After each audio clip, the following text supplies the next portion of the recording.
April 1942. A windowless basement room in Pearl Harbor, deep within the 14th Naval District headquarters. The air hung thick with cigarette smoke and the metallic tang of mimeograph ink.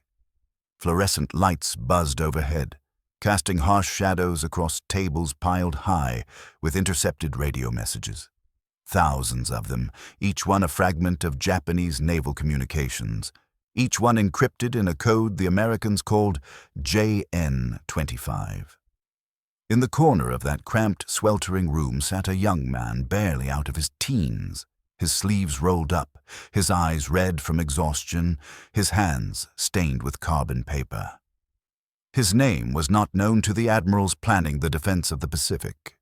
His face would never appear in newspapers or newsreels. But in his fingers, calloused from years of farm work in rural Iowa, he held the thread that would unravel the greatest naval operation in Japanese history. His name was Joseph Rochefort, though that is not entirely accurate. Rochefort was the commander, the public face of Station Hypo, the Navy's cryptanalysis unit. But the breakthrough that would decide the Battle of Midway, the insight that would save the Pacific Fleet and turn the tide of the war, came not from a seasoned intelligence officer or a decorated cryptographer. It came from a 19-year-old farm boy named Jasper Holmes. No, that is not right either. The truth is more complex and more democratic. It came from a team, dozens of men and women, most of them young, many of them plucked from ordinary lives and thrust into a secret war of symbols and patterns. And among them were former teachers, musicians, linguists, and yes, farmers. They worked 18-hour shifts, they slept on cots, they drank cold coffee and stared at sheets of numbers until the letters blurred together. And together, in that basement room, they did what the Japanese believed impossible. They broke the code, and in doing so, they handed Admiral Chester Nimitz the greatest intelligence coup in naval history. But the Japanese never imagined this. They could not fathom that their most secure communications, crafted by their finest cryptographers, transmitted across thousands of miles of ocean, could be read by a collection of amateurs, washouts, and country boys who had never fired a gun or commanded a ship. They believed their codes were unbreakable. They believed their plans were secret. And they believed, with absolute certainty, that the Americans were blind. They were wrong. And that miscalculation would cost them Midway, the Kido Butai, and the war. To understand the magnitude of what happened, you must first understand what the Japanese were attempting. In the spring of 1942, Japan stood at the zenith of its power. 6 months after Pearl Harbor, the rising sun flew over Hong Kong, Singapore, the Philippines, the Dutch East Indies, and vast swaths of the Pacific. The Imperial Navy had not lost a major engagement since the Russo-Japanese War nearly 4 decades earlier. Their carrier strike force, the Kido Butai, was the most powerful naval formation ever assembled, and it had proven itself again and again, at Pearl, at Wake, at Rabaul, in the Indian Ocean. The Americans had been humiliated, their battleships sunk, their territories seized, their morale shattered. To Tokyo, the war seemed all but won. Admiral Isoroku Yamamoto, commander of the combined fleet, knew better. He understood that Japan's industrial capacity could not match America's.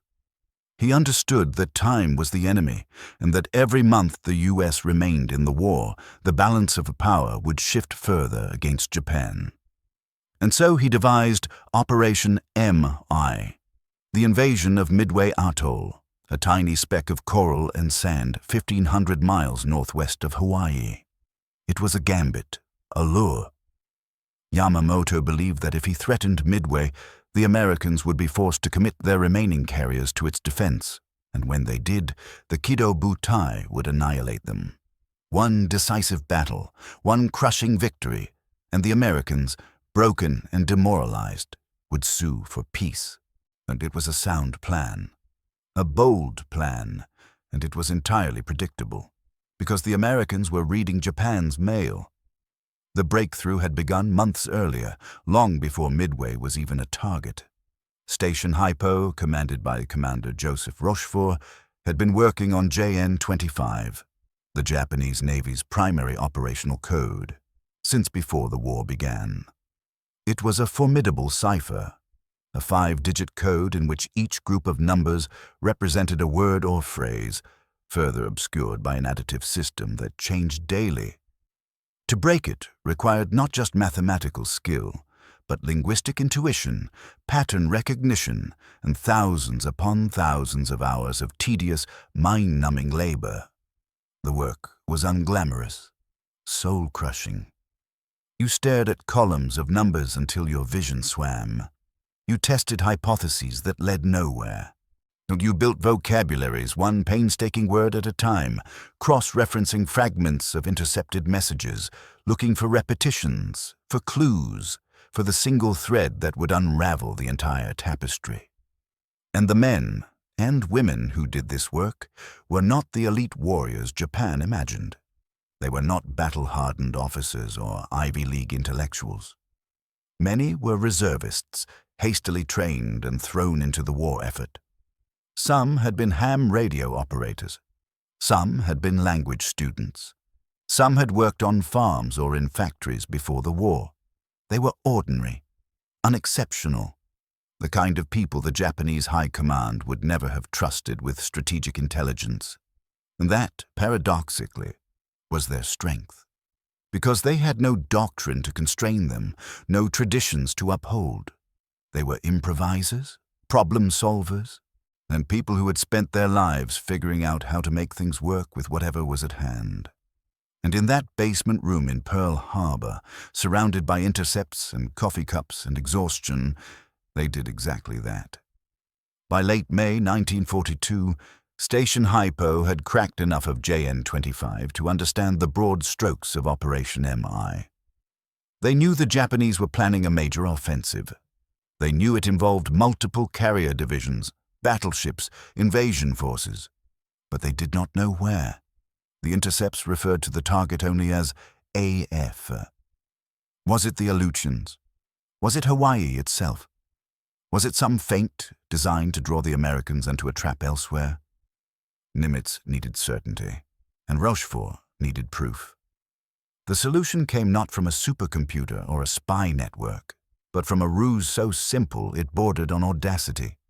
Rochefort suspected that AF was Midway, but suspicion was not enough, and so he proposed a test. He asked the commander of Midway to send an uncoded radio message reporting that the island's freshwater distillation plant had broken down. The message was transmitted in plain language, deliberately designed to be intercepted. Within 2 days, Station Hypo intercepted a Japanese message reporting that AF was short on fresh water. The trap had worked. AF was Midway. And now Nimitz knew exactly where Yamamoto would strike. It was not sophisticated. It was not elegant. It was the kind of solution a farmer might devise. Practical, direct, rooted in common sense rather than theory. And it worked, because the Japanese, for all their brilliance, for all their meticulous planning, had made a fundamental error. And they had assumed their enemy was stupid. They had assumed that the Americans, reeling from defeat after defeat, were incapable of the kind of coordination and insight required to penetrate JN-25. They had assumed that their codes were unbreakable, and that assumption made them careless. They transmitted too much. They repeated themselves. They used predictable formats. And in doing so, they handed the Americans everything they needed. On the morning of June 4th, 1942, Admiral Chuichi Nagumo's carrier strike force approached Midway, confident and unopposed. They did not know that the Americans were waiting. They did not know that 3 U.S. carriers, Enterprise, Hornet, and Yorktown, were already in position to the northeast, hidden by clouds and distance. They did not know that every movement of their fleet had been tracked, decoded, and reported to Nimitz. They believed they were the hunters. But they were the hunted. The battle that followed was chaotic, desperate, and miraculous. Wave after wave of American torpedo bombers attacked and were slaughtered, buying time for the dive bombers that would follow. And when those dive bombers arrived, 37 Douglas Dauntless aircraft, flown by exhausted pilots running on fumes, they found the Japanese carriers vulnerable, their decks crowded with rearmed aircraft, their combat air patrol drawn down to sea level. In 6 minutes, 3 carriers were burning. By evening, all 4 were sinking or abandoned. Japan's premier striking force, the instrument of their Pacific dominance, was annihilated. And the war, though it would grind on for 3 more years, was decided. And none of it would have been possible without the Codebreakers.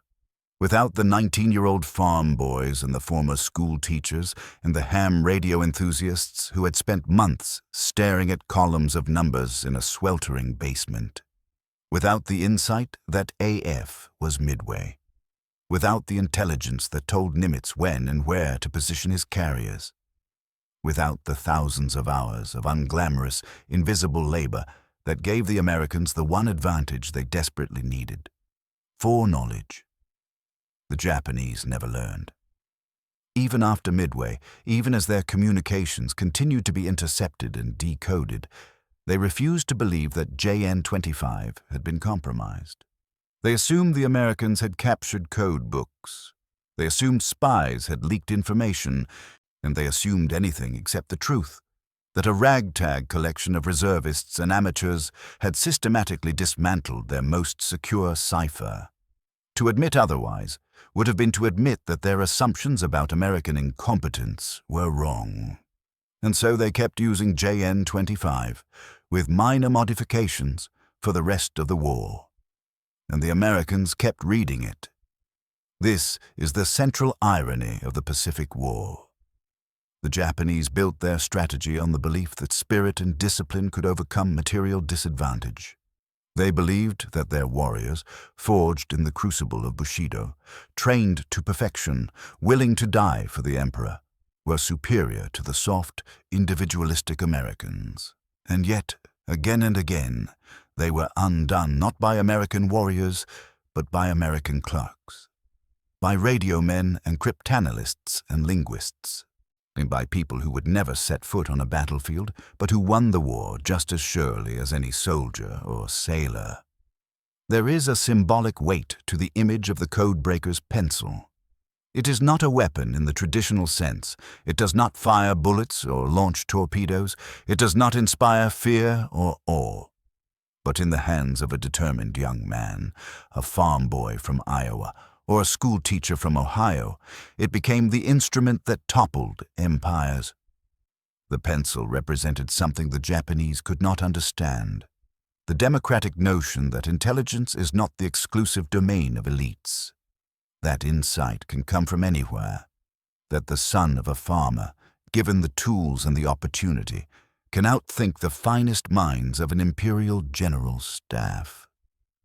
The Japanese had built their entire system on hierarchy, and on the idea that wisdom flows downward from the emperor, through the officer corps to the enlisted men, on the belief that only those born to lead could be trusted with strategic decisions.